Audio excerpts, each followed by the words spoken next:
vibrating hips, children dancing in flip-flops, and the occasional assault rifle. Just another funk party in the lawless favelas on the outskirts of Rio de Janeiro. By day, even more brazen.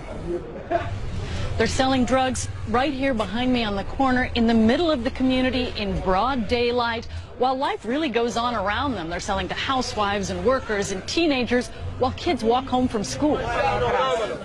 The local dealers agree to talk to us while they carry on with business. Marijuana, an inhalant containing ether, hashish, cocaine, and for just $2, crack. This is the famous powder for 20 reais, he says, closing a deal. While buyers snort coke and lookouts stand guard, children play in the streets. Jorge says he's been dealing for 5 years. I was born in the middle of trafficking, he says.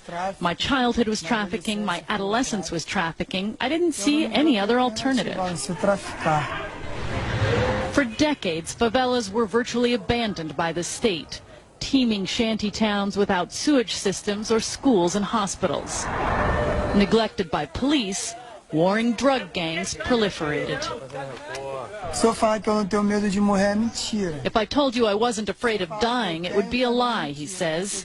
If I told you I avoided it, it would also be a lie.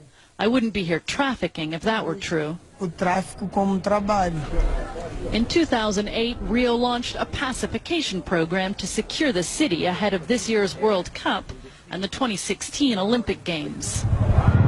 Police, backed by the army, have seized control of dozens of favelas, expelling drug gangs, most of them near the beach and tourist hotspots. But hundreds more haven't been touched at all. We found Wagner, a former trafficker, at a drug rehab shelter.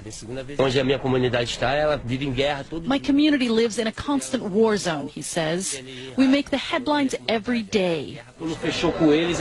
He says he won't go home until the police occupy his slum as well.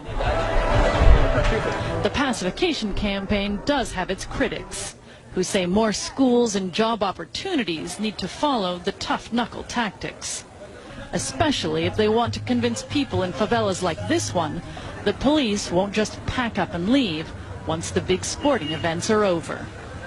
Shasta Darlington, CNN, Rio de Janeiro.